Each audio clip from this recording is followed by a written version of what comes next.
الله الرحمن الرحيم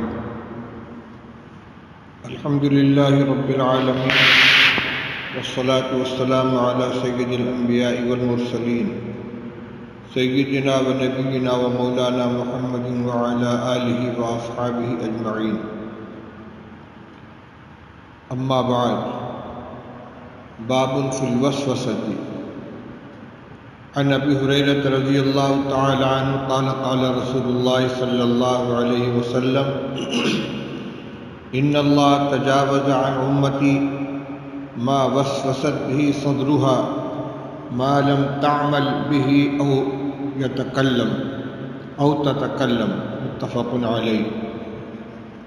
وعنه قال جاء ناس من أصحاب رسول الله صلى الله عليه وسلم إلى النبي صلى الله عليه وسلم فسألوه إنا نجد في أنفسنا ما يتعاظم أحدنا أن يتكلم به قال وقد وجدتموه قالوا نعم قال ذاك صريح الإيمان رواه مسلم.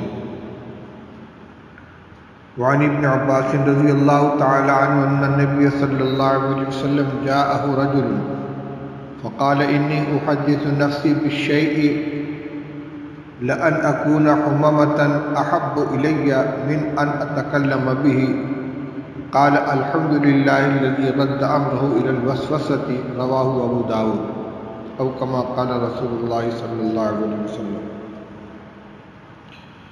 بزرگان محترم عزیزوں اور بھائیوں،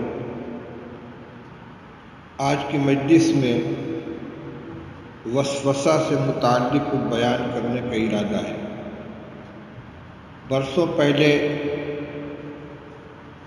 عشاء کے بعد کی مجلس میں وسوسہ سے متعلق بیان ہوا تھا جو اسباق حدیث حصہ 2 کے اندر شائع ہو چکا ہے،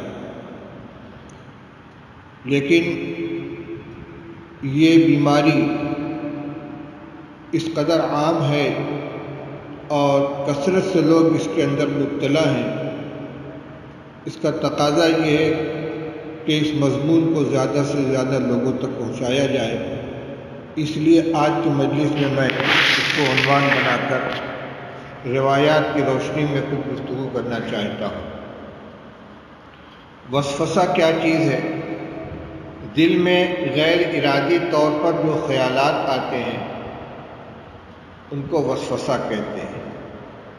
بعض لوگوں نے اس میں تفصیل کی ہے کہ اگر دل میں آنے والے خیالات پریشان کن ہوں اور برے اعمال کی طرف دعوت دیں یا برے خیالات پیدا ہوں تو ان کو وسوسہ کہا جاتا ہے، اور اگر اچھی باتوں کا خیال آئے تو اس کو الہام کہا جاتا ہے.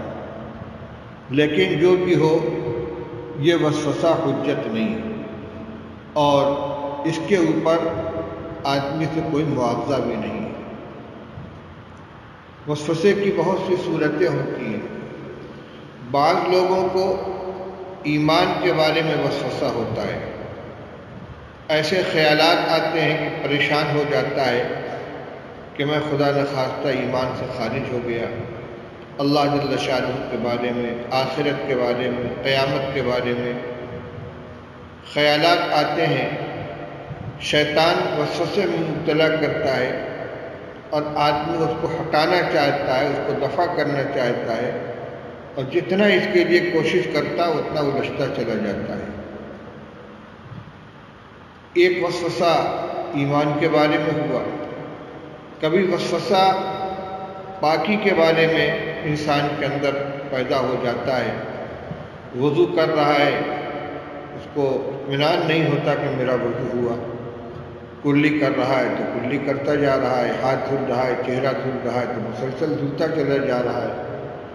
کسی کو وسوسہ نماز کی نیت کے بارے میں ہوتا ہے کہ میری نیت درست ہوئی کہ نہیں.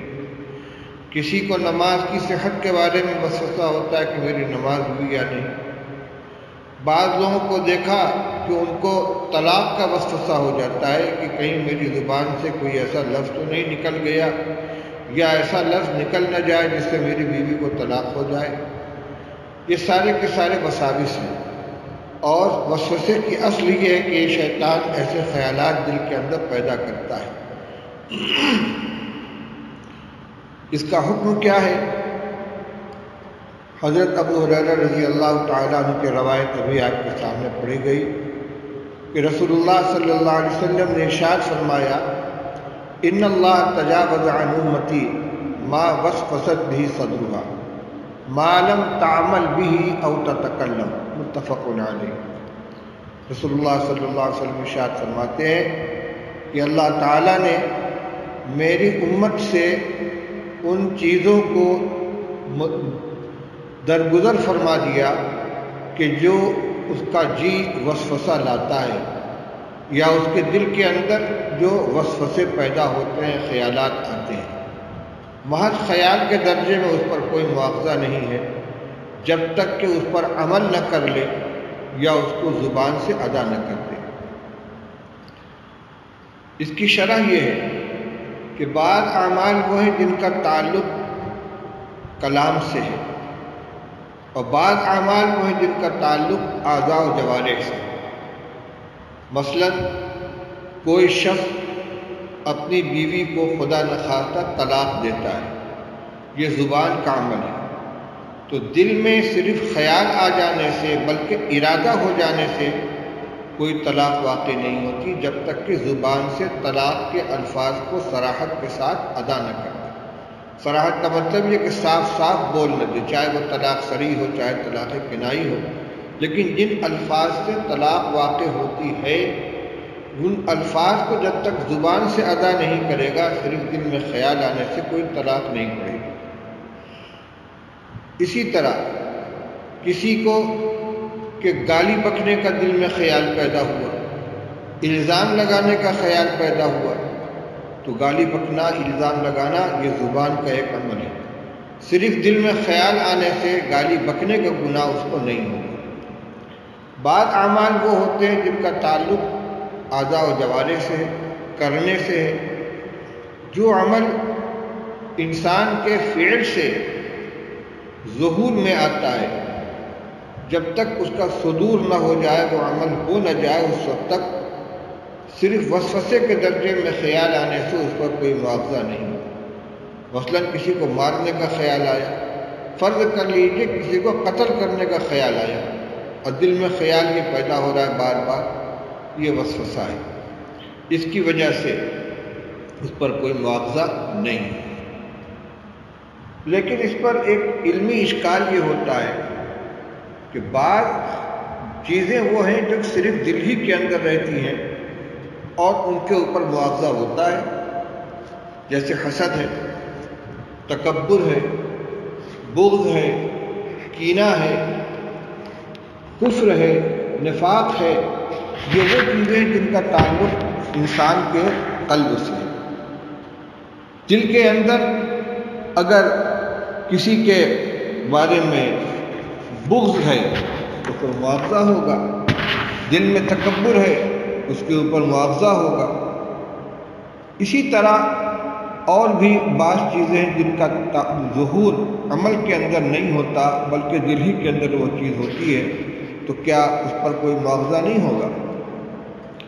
اسی طرح بعض روایات سے معلوم ہوتا ہے کہ انسان اگر کسی نیک کام کا ارادہ کر لے تو اس کو ایک نیکی ملتی ہے، اور اگر اس عمل کو کر لے تو 10 نیکی ملتی ہے، اور اگر گناہ کا صرف دل میں ارادہ کرے تو اس پر کوئی مواخذہ نہیں ہے، بلکہ اس میں یہ تفصیل ہے کہ گناہ کا ارادہ کر لینے کے بعد اللہ کے خوف کی وجہ سے اگر اس کو چھوڑ دیا تو اس پر ایک نیکی ملتی ہے۔ معلوم ہوا کہ محض دل میں کسی کام کے ارادے اور خیال کے اوپر بھی نیکی، اجر اور معاوضے کا تعلق ہے۔ یہ روایت ترمذی شریف میں کتاب الطلاق میں جہاں آئی ہے، اس کی شرح کے اندر حضرت علامہ انور شاہ کشمیری رحمۃ اللہ علیہ نے کچھ تفصیل بیان فرمائی ہے، وہ آپ کے سامنے نقل کر دینا بہت مناسب ہے۔ طلبہ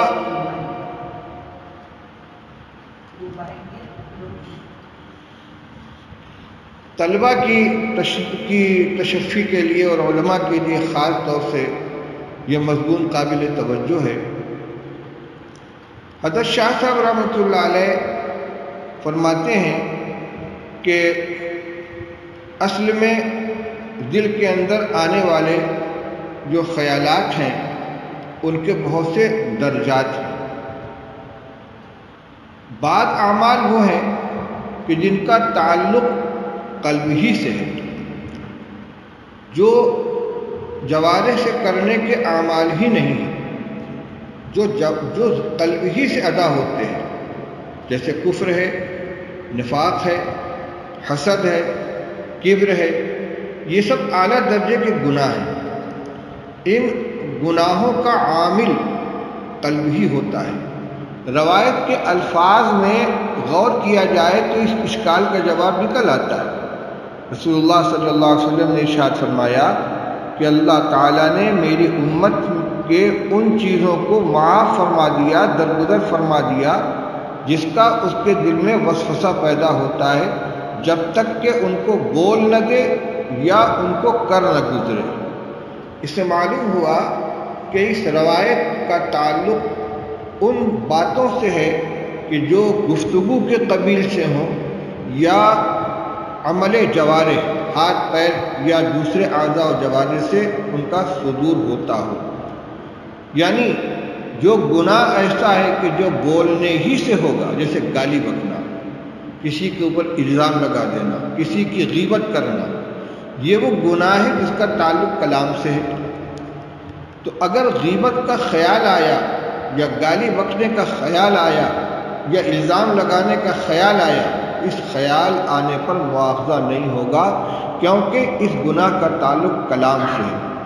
اسی طرح وہ عمل کہ جس کا تعلق ظاہری اعمال سے ہے، کسی کو مار دینا، کسی کی کوئی چیز چھین لینا، کسی کو کوئی نقصان پہنچا دینا، جو اعضاء و جوارح سے صادر ہونے والے اعمال ہیں، ان پر مواخذہ اس وقت تک نہیں ہوگا جب تک کہ انسان اس کو کر نہ لے۔ باقی وہ اعمال کہ جو نہ قلب کے افعال ہیں اور نہ جوارح اور اعضاء کے اعمال ہیں، بلکہ ان کا وجود ہی قلب کے اندر ہوتا ہے، جیسے کفر، شرک ہے وغیرہ وغیرہ، تو ان کا اگر دل کے اندر پختہ ارادہ ہو گیا اور دل کے اندر اس کو جما لیا تو اس کے اوپر مواخذہ ہوگا۔ اسی کے ذیل میں ایک بات اور فرمائیے کہ دل میں آنے والے خیالات کے 5 درجے ہوتے ہیں۔ یہ علمی مضمون ہے، غور سے اس کو سننا چاہیے۔ ایک حاجس، ایک خاطر، ایک حدیث نفس، ایک ہم اور ایک عزم۔ نمبر 1 حاجس، نمبر 2 خاطر، نمبر 3 حدیث نفس، نمبر 4 ہم اور نمبر 5 عزم۔ حاجس کا مطلب کیا ہے؟ دل میں خیال سا آیا اور گزر گیا، ٹھہرا نہیں، یہ بالکل ابتدائی درجہ ہے۔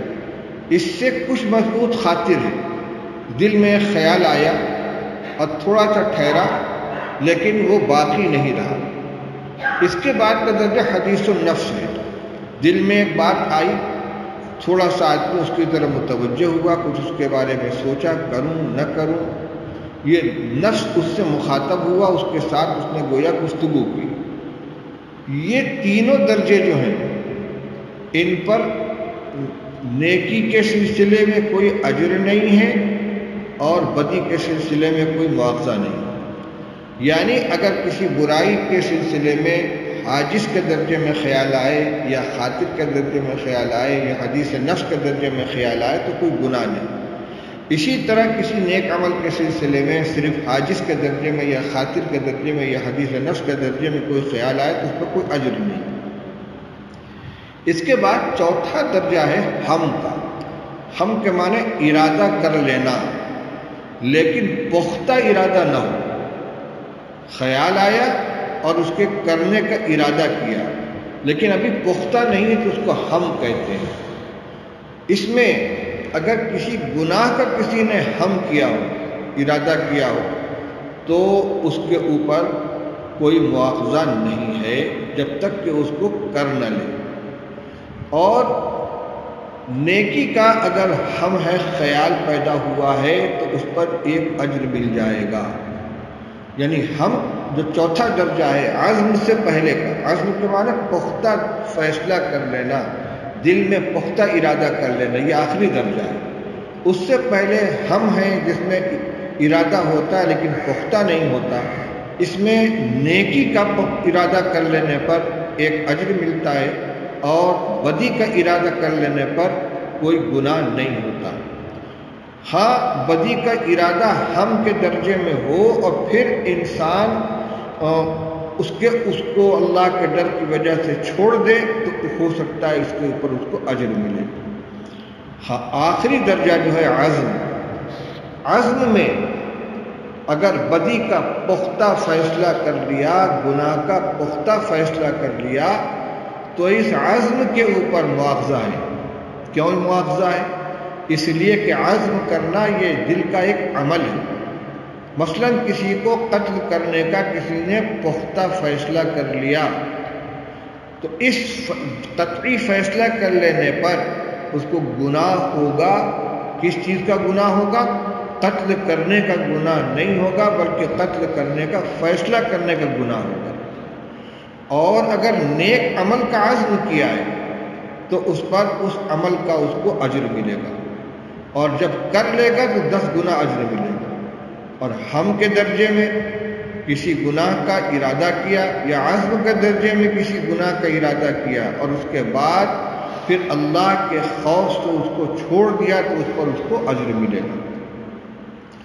یہ بات کہ اگر کسی گناہ کا پختہ عزم کر لیا ہو تو اس پر اس کی پکڑ ہوگی، اس چیز کی پکڑ ہوگی کہ اس نے ایک گناہ کرنے کا فیصلہ کر لیا ہے۔ اس کی دلیل یہ ہے، ایک حدیث میں فرمایا گیا اذا قتل المسلمان بسیفیہما فالقاتل والمقتول کلاہما فی النار، او کما قال رسول اللہ صلی اللہ علیہ وسلم۔ اسی کے قریب الفاظ روایت اس وقت میرے سامنے نہیں ہے۔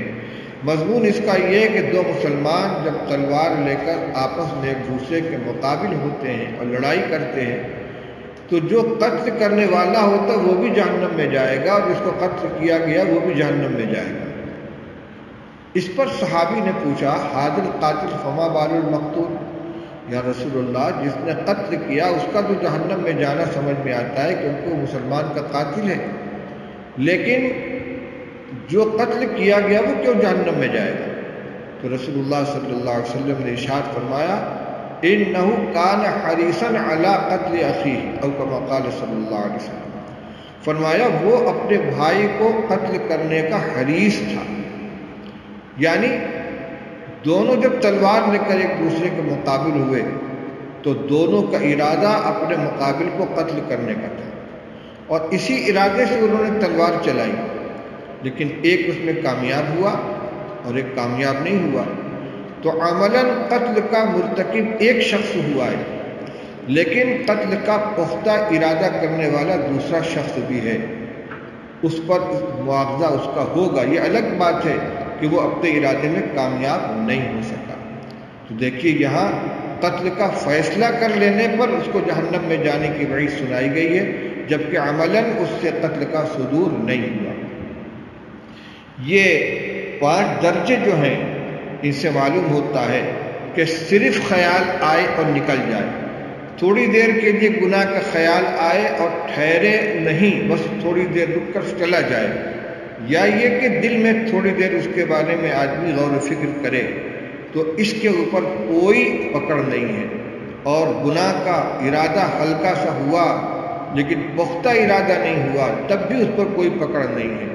ہاں نیکی کا اگر ارادہ ہوا ہے تو اس کے اوپر اجر ملے گا، اور عزم کے درجے میں جب پختہ فیصلہ کر لے تو برائی کے فیصلے پر بھی مواخذہ ہوگا اور نیکی کے فیصلے پر اجر ملے گا، کیونکہ یہ قلب کا عمل ہوا، یہ دل کا عمل ہوا۔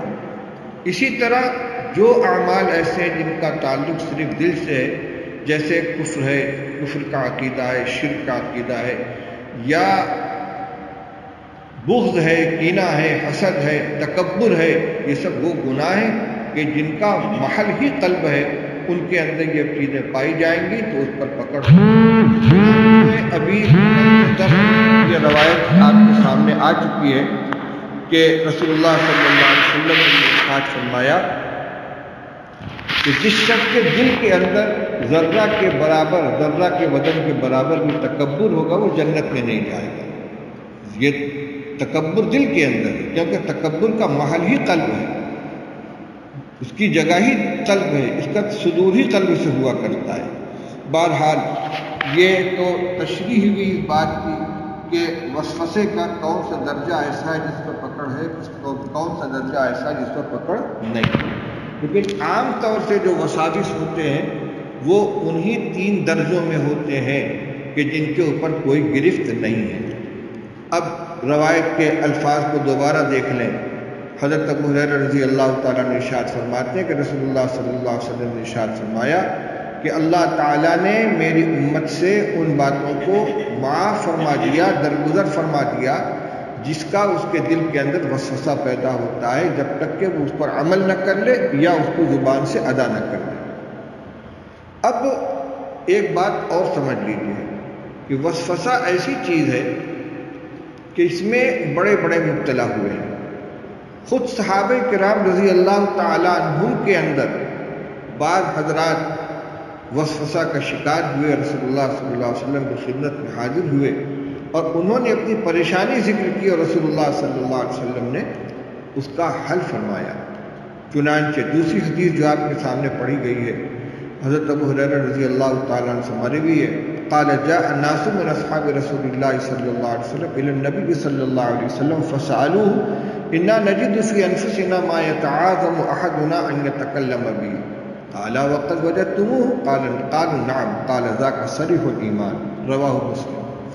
ابو ہریرہ رضی اللہ تعالیٰ عنہ فرماتے ہیں کہ رسول اللہ صلی اللہ علیہ وسلم کی خدمت میں کچھ لوگ آئے آپ کے صحابہ میں سے اور انہوں نے آپ سے ایک سوال کیا، کہنے لگے یا رسول اللہ ہم لوگ اپنے جی کے اندر ایسی باتیں پاتے ہیں کہ ہم میں سے کوئی اس کو کہنے کو بہت بڑا سمجھتا ہے، یعنی زبان سے اس کو ہم ادا بھی نہیں کر سکتے کہ ہمارے دل میں کیا خیالات آتے ہیں، ایسے خیالات ہیں کہ ہم اس کو اپنی زبان سے کہنے کی بھی ہمت نہیں کرتے۔ مثلا اللہ کو کس نے پیدا کیا، اللہ کیسا ہے، وغیرہ وغیرہ۔ تو رسول اللہ صلی اللہ علیہ وسلم اوقت وجدتموہ، کیا واقعی تم ایسا پاتے ہو، یعنی تمہارے دل میں ایسے خیالات آتے جن سے تم پریشان ہو جاتے ہو اور تم ان کو کہنے کی بھی ہمت نہیں رکھتے؟ لوگوں نے کہا نعم، جی ہاں یا رسول اللہ۔ آج فرمایا ذاک صریح الایمان، یہ تو کھلا ہوا ایمان ہے۔ عجیب بات، سمجھ میں نہیں آتی بات بظاہر کہ خیالات ایسے ہیں جن کو آدمی اپنی زبان سے ادا بھی نہیں کر سکتا، اتنا برا ان کو سمجھتا ہے، اور آپ فرماتے ہیں یہ صریح ایمان ہے۔ یہ صریح ایمان کس چیز کو آپ نے قرار دیا؟ علماء فرماتے ہیں کہ ایک انسان کا اپنا عقیدہ ہوتا ہے، وہ اپنے عقیدے کے اوپر مطمئن ہوتا ہے، اور ایک وہ خیال ہے جو بلا ارادہ اس کے دل کے اندر آیا، جس کے آنے سے وہ پریشان ہو رہا ہے۔ تو جس خیال کے آنے سے پریشان ہوا وہ اس کا اپنا عقیدہ نہیں ہے۔ اگر اپنا عقیدہ ہوتا تو وہ پریشان نہ ہوتا۔ مثلا ایک دہریہ ہے، ایک ملحد ہے، خدا کا منکر ہے، اس کے دل میں اللہ تعالیٰ کے وجود کا انکار آتا ہے، خیال آتا ہے، اس کو کوئی پریشانی نہیں کیونکہ یہ اس کے عقیدے اور خیال کے مطابق ہے۔ لیکن ایک موحد ہے، ایک اللہ پر ایمان رکھنے والا ہے، اس کے دل میں جب اس طرح کا وسوسہ آتا ہے، شیطان خیال پیدا کر، تو پریشان ہو جاتا ہے۔ کیوں پریشان ہوتا ہے؟ اس لیے کہ یہ خیال اس کے اپنے عقیدے کے خلاف ہے۔ تو ایسے خیال سے پریشان ہو جانا یہ اس بات کی علامت ہے کہ تمہارے سینے میں ایمان موجود ہے، کہ تمہارا عقیدہ نہیں۔ اگر تمہارا عقیدہ ہوتا تو تم پریشان نہ ہوتے۔ اس کو ایک محسوس مثال سے یوں سمجھیے۔ پہلے ایک قصہ سنیے۔ مولانا روم رحمۃ اللہ علیہ نے اپنی مثنوی میں قصہ لکھا ہے کہ ایک شخص عطر فروشوں کے محلے سے گزر رہا تھا کہ اچانک بے ہوش ہو کر گر گیا لوگوں نے سمجھا اسے مرگی کا دورہ پڑ رہا ہے، کسی نے اس کو جوتا سنگھایا، مرگی کے علاج کے طور پر یہ عمل کیا جاتا ہے، اسے ہوش نہیں آیا، کسی نے اس کے گردن کی رگ دبائی کہ ہوش آ جائے، اس سے بھی ہوش نہیں آیا۔ اتنے میں ایک شخص میلے کچیلے لباس میں مٹھی کے اندر کوئی چیز لیے ہوئے آیا اور اس کی ناک کے قریب کیا اور وہ جھرجھری لے کر اٹھا اور چل دیا۔ لوگوں کو حیرت ہوئی کہ ہم لخلخہ سنگھا رہے تھے، خوشبو سنگھا رہے تھے، اس کی گردن دبا رہے تھے، اس کو جوتا سنگھا رہے تھے، اس کو ہوش نہیں آیا۔ یہ کون سی چیز تھی کہ جس کے سنگھانے سے اس کو فوراً ہوش آ گیا؟ اس نے پوچھا تم کون ہو، یہ تمہارے ہاتھ میں کیا ہے؟ اس نے کہا میں اس کا بھائی ہوں اور یہ میرے ہاتھ میں بلی کا پاخانہ ہے۔ کیوں؟ اس سے اس کو ہوش کیسے آیا؟ کہا اس کا پیشہ مردار کی لاش دھونا ہے، سڑی ہوئی لاش کے درمیان رہتا ہے، اس کا دل و دماغ خوشبو کا نہیں بلکہ بدبو کا عادی ہے۔ جب اس کی ناک میں عطر فروشوں کے محلے سے گزرنے کی بنا پر خوشبو آئی ہے تو اس کا دماغ اس کو برداشت نہیں کر سکا اور یہ بے ہوش ہو کر گر گیا۔ جب اس کو بلی کا پاخانہ سنگھایا گیا جس کا یہ عادی ہے تو یہ ہوش میں آ گیا۔ تو اب دیکھیے وہ بلی کا پاخانہ ایک تندرست ایک شریف انسان کے اگر ناک کے قریب سے گزر جائے تو پریشان ہو جاتا ہے، پاخانے کی بدبو اس کو پریشان کر دیتی ہے، مردار کی بدبو پریشان کر دیتی ہے، لیکن ایک شخص جو لاش دھونے والا ہے یا ایک بھنگی جو پاخانہ اٹھانے والا ہے اس کو کوئی پریشانی نہیں۔ کیوں؟ اس لیے کہ وہ اس سے مانوس ہے۔ بس اسی طرح ایک مومن ہے اللہ پر ایمان رکھنے والا، جب کفر کا خیال اس کے دل میں آیا تو یہ ایسا ہی ہے جیسے کسی شریف انسان کے ناک میں بدبو پہنچی ہو، لاش کی مہک پہنچی ہو، پریشان ہو جاتا ہے۔ اس سے ہی پتہ چلتا ہے کہ یہ بھنگی نہیں ہے، یہ لاش دھونے والا نہیں ہے، غلاظت اٹھانے والا نہیں ہے، ورنہ اس گندگی سے یہ پریشان نہ ہوتا۔ اس کے برخلاف جب ایک لاش دھونے والے یا گندگی دھونے والے کی ناک میں بدبو جاتی تو پریشان نہیں ہوتا۔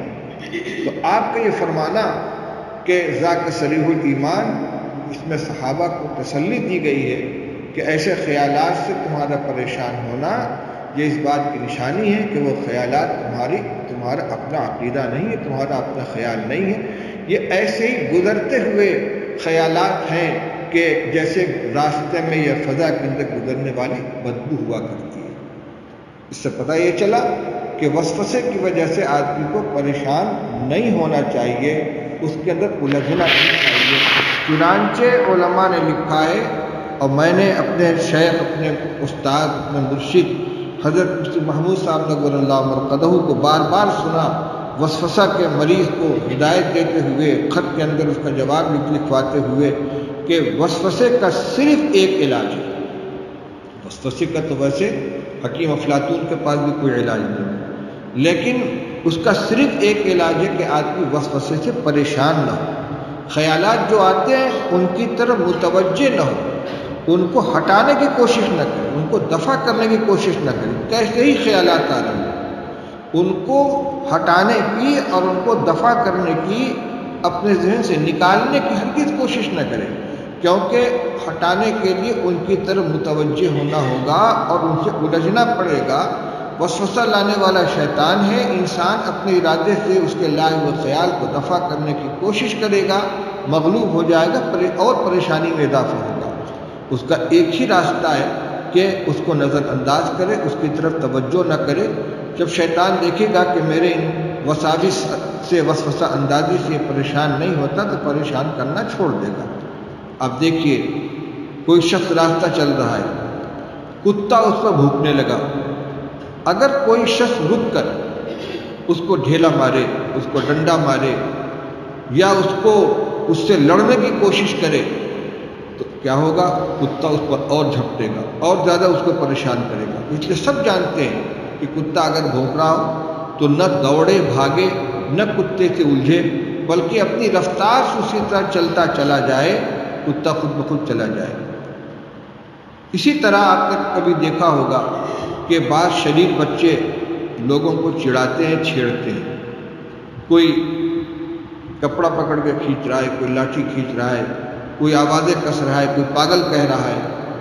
اب اگر ان چھیڑنے والوں کا جواب دینے لگے کوئی کھڑا ہو کر، ان کو مارے، ان پر ڈھیلا پھینکے، تو وہ تماشا بن کر رہ جائے گا۔ ایک کے بجائے 10 بچے اس کے پیچھے لگ جائیں گے اور اس کا مذاق اڑائیں گے، پھر وہ الہو کا بن جائے گا۔ اور اگر اس کی طرف توجہ نہ کرے، کوئی کچھ کہہ رہا ہے، کوئی مذاق اڑا رہا ہے، کوئی چھیڑ رہا ہے، لیکن یہ اپنی رفتار سے چلتا چلا جا رہا ہے، تو 1 مرتبہ 2 مرتبہ بچے چھیڑیں گے، لیکن جب دیکھیں گے کہ چھڑتا نہیں ہے، پریشان نہیں ہوتا، تو چھیڑنا ختم کر دیں گے۔ عربی کا ایک شعر ہے، وَإِذَا أَمُرُّ عَلَى اللَّئِيمِ يَسُبُّنِي فَمَضَيْتُ ثَمَّةَ قُلْتُ لَا يَعْنِينِ۔ جب میں کسی کمینے کے پاس سے گزرتا ہوں جو مجھے گالی بک رہا ہو، تو میں یہ کہتا وہ گزر جاتا ہوں کہ مجھ کو مراد نہیں لے رہا ہے، یعنی مجھ کو نہیں، کسی اور کو گالی بک رہا ہوگا۔ اسی طرح قرآن پاک میں اللہ جل شانہ ارشاد فرمایا وَإِذَا مَرُّوا بِاللَّغْوِ مَرُّوا كِرَامًا۔ عباد الرحمن کی صفت بیان کی گئی ہے کہ جب لغو کے پاس سے گزرتے ہیں تو شرافت کے ساتھ گزر جاتے ہیں۔ بس اسی طرح دل میں جو وسوسے پیدا ہوئے، تو سمجھ لے کہ یہ ایک کمینے کی حرکت ہے، شیطان کی یہ حرکت ہے، اس سے مجھے الجھنا نہیں ہے، اس سے مقابلہ نہیں کرنا ہے، بلکہ اپنے کام میں لگے رہنا ہے۔ نماز پڑھ لیں، اس میں وسوسہ آ رہا ہے، ان وسوسوں کی طرف دھیان نہ کریں، بلکہ جس طرح عام لوگ نماز پڑھتے ہیں اسی طرح اپنی نماز پوری کر لیں۔ اسی طرح جو میں نے مثالیں دی تھی کہ بعض لوگوں کو پاکی کے بارے میں تردد ہوتا ہے کہ میں پاک ہوا کہ نہیں، میرا ہاتھ وضو کرنے میں تردد ہوتا ہے، ہاتھ دھل رہے تو دھلے جا رہے ہیں، کلی کر رہے ہیں تو کیے جا رہے ہیں۔ اس کا صرف ایک علاج ہے کہ جس طرح عام انسان وضو کرتے ہیں 3 مرتبہ دھلتے ہیں، دھل کے مطمئن ہو جائے، اور شیطان کہتا تمہارا وضو نہیں ہوا، قدر نہیں ہوا تمہاری بلا سے، میرا وضو ہو گیا۔ نماز پڑھ رہا اس میں خیال آ رہا ہے کہ میری نیت ہوئی کہ نہیں ہوئی، اور میری نماز ہوئی کہ نہیں، جس طرح عام انسان نماز پڑھتے ہیں اس طرح نماز پڑھے، ان وسوسوں کے پیچھے نہ پڑے، یہی اس کا علاج ہے۔ اور اگر اطمینان کرنے لگے گا کہ پختہ نیت کر لوں، اور اطمینان ہو جائے کہ میری نیت ہوئی، تو کبھی نیت نہیں ہوئی۔ حضرت مولانا قاری محمد تقی صاحب رحمۃ اللہ علیہ نے ایک لطیفہ سنایا کہ ایک صاحب تھے جن کو وسوسے کی بیماری تھی، امام کے پیچھے نماز پڑھنے کے لیے کھڑے ہوئے، اقامت ہوئی، نماز شروع ہو گئی، اور یہ صاحب نیت کر رہے ہیں، نیت کرتا ہوں میں اپنا نام لیا، اپنے والد کا نام لیا، اپنا پتہ بتایا، میں فلاں ابن فلاں، ساکن فلاں مقام فلاں، شہر فلاں، میں نیت کرتا ہوں ظہر کی جو فجر اور عصر کے درمیان ہے، ظہر کی نماز ظہر کی 4 رکعت، 2 کا دوگنا 8 کا آدھا 4 رکعت، پھر ہاتھ کی انگلی سے اشارہ کیا 4 رکعت، پیچھے اس امام کی انگلی سے اشارہ کر اس امام کے یہاں تک کہ جا کے اس کے پیٹ میں انگلی چبھو دی۔ پھر بھی ان کو اطمینان نہیں ہو رہا کہ میری نماز کی نیت ہوئی یا نہیں۔ اب بھلا بتائیے اس کا کیا علاج ہے؟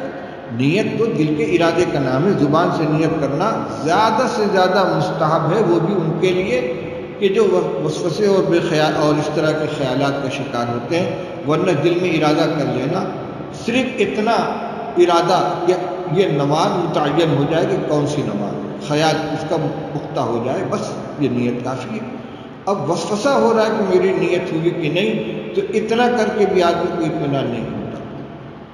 ایک قصہ اور سن لیجیے، حضرت مفتی محمود صاحب نظر اللہ مرتضی نے سنایا تھا۔ اس سے معلوم ہوتا ہے کہ بڑے بڑے وسوسے کے شکار ہو جاتے ہیں۔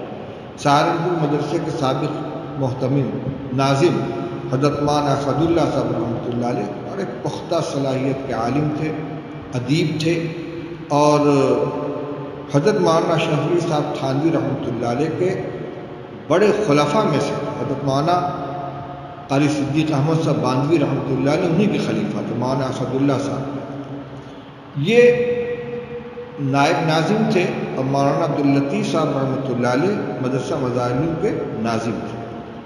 مولانا اسد اللہ صاحب کو وسوسے کا عارضہ ہو گیا، کہ میں پاک ہوتا ہوں کہ نہیں۔ ایک مرتبہ ان کو نہانے کی ضرورت پیش آئی۔ مدرسہ قدیم کے اندر ان کا حجرہ تھا۔ اس زمانے میں غسل خانوں کی یہ شکل نہیں تھی، بلکہ ڈولز کے ذریعے کنویں سے پانی نکال کر ٹانکا میں بھرا جاتا اور نہایا جاتا۔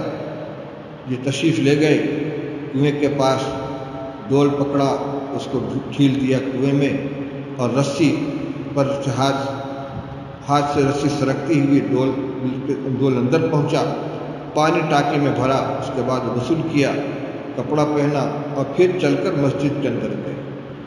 اب وسوسہ شروع ہوا کہ میں تو جنوبی تھا، میں نے ہاتھ دھلا نہیں تھا، میں پاک ہوا نہیں تھا، میں نے اسی ہاتھ سے ڈول چھو لیا، وہ ناپاک ہو گیا، پھر رسی چھو لی، وہ ناپاک ہو گئی، یہ ڈول کنویں کے اندر گیا تو کنویں کا پانی ناپاک ہو گیا، پھر وہ پانی میں نے ٹانکے میں بھرا، وہ ناپاک ہو گیا، اسی پانی سے میں نے غسل کیا، میں ناپاک کا ناپاک رہا اور ناپاک پانی میرے بدن پر لگ گیا، پھر میں نے کپڑا پہنا، وہ بھی ناپاک ہو گیا، اور گیلے قدم کے ساتھ چلتا ہوا میں مسجد کے اندر گیا، پورا فرش اور چٹائی سب ناپاک ہو گئی۔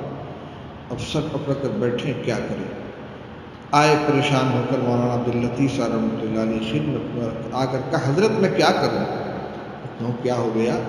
اب انہوں نے وہی بات دہرائی کہ مجھ کو نہانے کی ضرورت تھی، ایسا ایسا ہوا، میں نے ڈول چھو لیا، رسی پکڑ لی، کنویں میں ڈال دیا ڈول کو، سب ناپاک ہو گیا، اب میں کیا کروں؟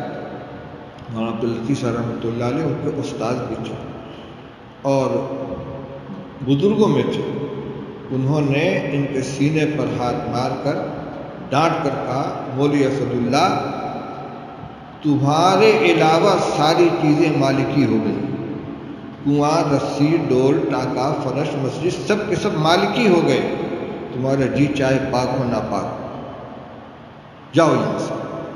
مالکی ہو گئی کیا مطلب؟ طلبہ جانتے ہیں کہ کسی ناپاکی کے ملنے سے پانی کا ناپاک ہونا ائمہ کے درمیان اس کے مختلف معیار ہیں۔ امام مالک رحمۃ اللہ علیہ کا مشہور مسلک یہ ہے کہ جب تک نجاست کا اثر پانی کے اوپر ظاہر نہ ہو جائے، پانی تھوڑا ہو یا زیادہ وہ ناپاک نہیں ہوتا۔ تو حضرت مولانا عبداللطیف صاحب نے کہا یہ سب مالکی ہو گئے، یعنی جو جنابت ایک معنوی نجاست ہے، ظاہری نجاست نہیں ہے۔ اگر بالفرض آپ کے خیال کے مطابق آپ کے چھونے سے رسی ناپاک ہو گئی تو چونکہ مالکی ہے اس کے اوپر کوئی نجاست کا اثر نہیں ہوا، لہذا وہ ناپاک نہیں۔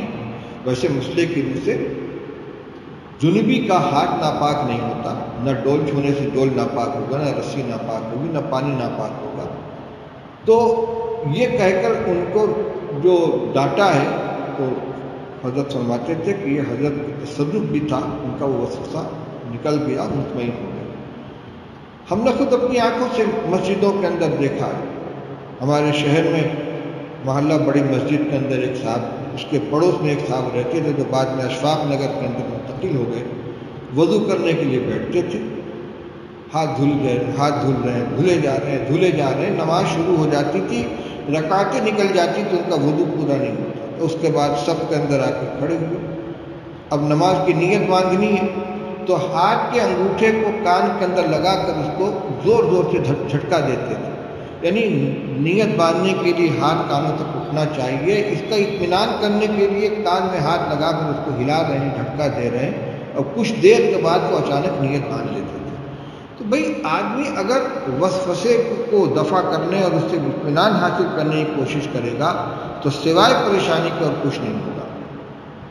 اس لیے وسوسے کا صرف ایک علاج ہے کہ ان کو نظر انداز کرے اور اس کی طرف اس کو نظر انداز کرے اور اس سے پریشان نہ، اس کو ہٹانے کی کوشش نہ کرے، یہ خود بخود ختم ہو جائے گا۔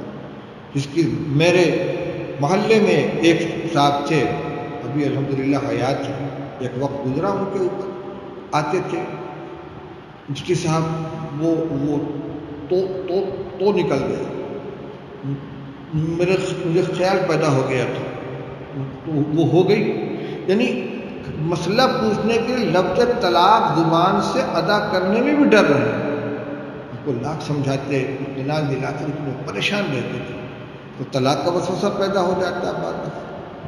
کفر کا وسوسہ پیدا ہو جاتا کہ میرا ایمان چلا گیا، نماز کا وسوسہ پیدا ہو جاتا کہ میری نماز ہوئی یا چلی گئی۔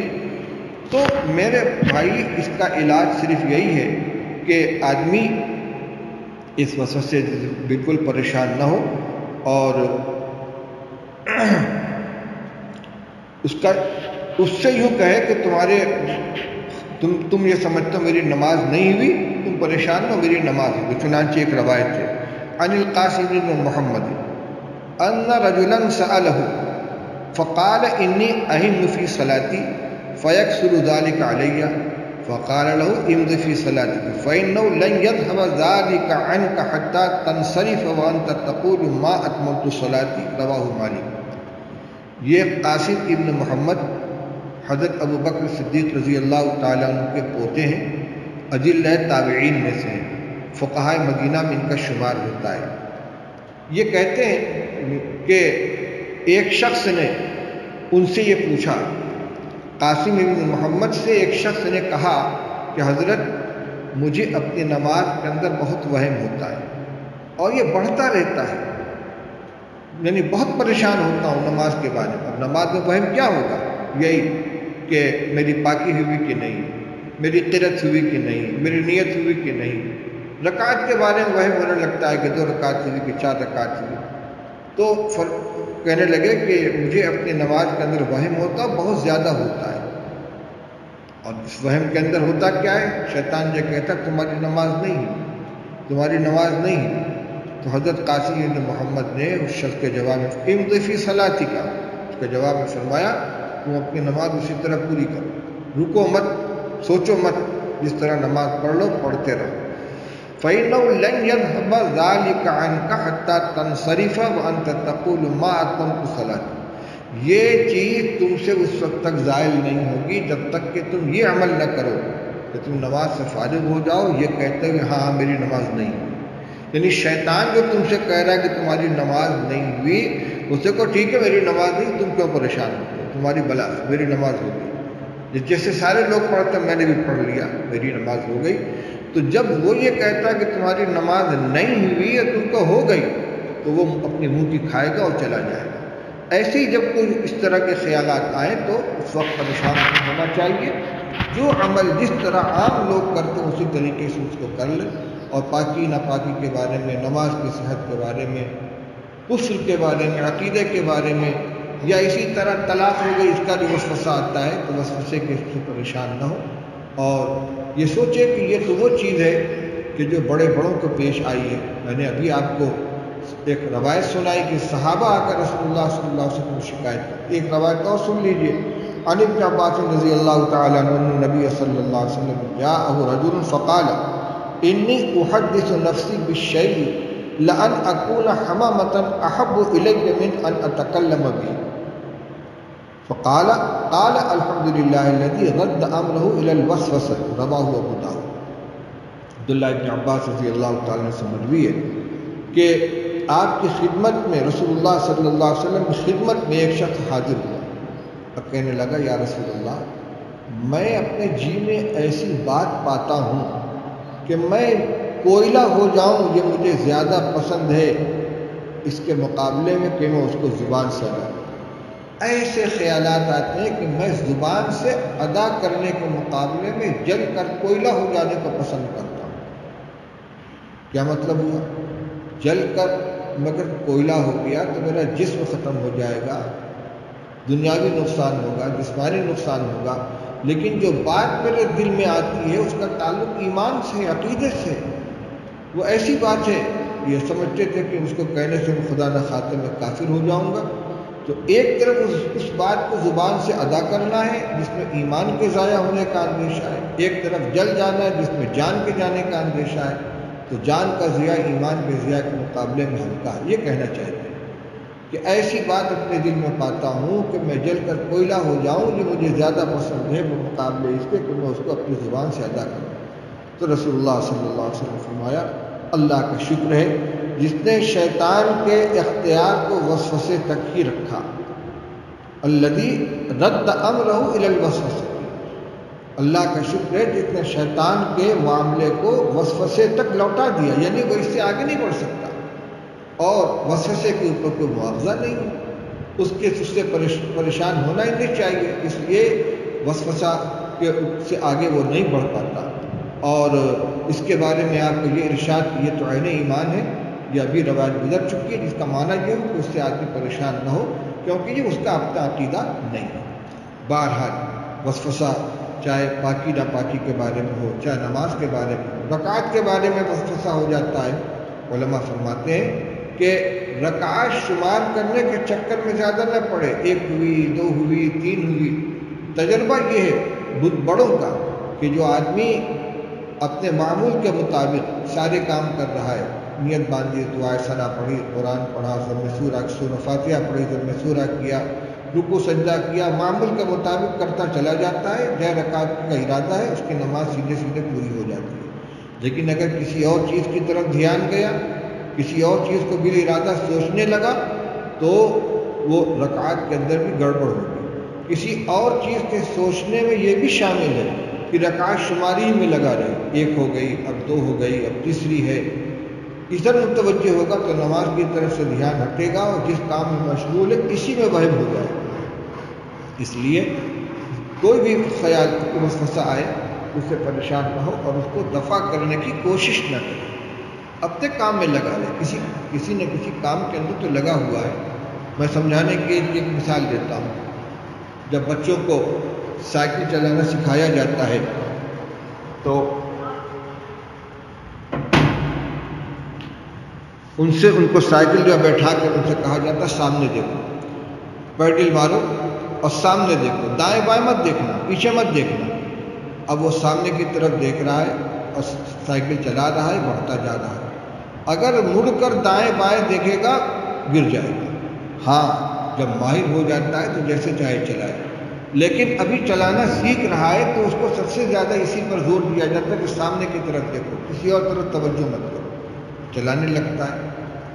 عام آدمی بھی جب راستہ سے گزرتا ہے تو سامنے اس کی نگاہ ہوتی ہے، لیکن اس درمیان جہاں وہ سامنے کی طرف دیکھ رہا ہے اس کی نظر کسی ایک چیز کی طرف، سامنے کی طرف مرکوز ہے، اس کی توجہ اسی طرف ہے۔ باقی دائیں طرف سے بھی کچھ لوگ آ رہے ہیں جا رہے ہیں، بائیں طرف سے بھی کچھ لوگ آ رہے ہیں جا رہے ہیں۔ اب اس شخص سے جو سامنے کی طرف دیکھتے ہوئے گاڑی چلا رہا ہے، اس سے پوچھا جائے کہ تمہارے دائیں طرف سے کون گیا، یہ تمہارے بائیں طرف سے کون گیا، یہ کسی گاڑی رکھی، مجھے بھی نہیں پتا، میں نہیں جانتا۔ ارے تم ادھر دیکھ رہے تھے، تمہارے بغل سے وہ گزرا ہے، تو میں تو سامنے دیکھ رہا تھا۔ تو نگاہ سامنے کی طرف ہے، توجہ اس کی طرف ہے، تو دائیں بائیں جو آ جا رہا ہے وہ گزر رہا ہے، لیکن اس کی طرف توجہ نہیں، نہ اس کو پہچان رہا ہے، نہ اس کے اوپر دھیان دے رہا ہے۔ لیکن اگر راستہ چلنے والا بس اسی میں الجھا رہے، یہ میرے اس بغل سے کتا کیوں چلا گیا، یہ میرے بغل سے میرا دشمن کیوں نکل گیا، یہ میرا مخالف جا رہا ہے، تو وہ ایک قدم بھی آگے نہیں بڑھ پائے گا، ان کو ہٹائے گا، ان سے الجھے گا، ان کو دفع کرے گا۔ راستہ قطع کرنا ہے تو اس کو یہی کرنا پڑے گا کہ اپنی توجہ سامنے کی طرف رکھے اور دائیں بائیں کی طرف توجہ نہ کرے، وہ خیالات از خود آ رہے ہیں، از خود جا رہے ہیں۔ ایک بات اور یاد آ گئی، بڑی قیمتی ہے۔ حضرت مفتی محمود صاحب نقل اللہ برکتہ فرمایا کرتے تھے کہ انسان کا دماغ خیالات کی گزرگاہ ہے۔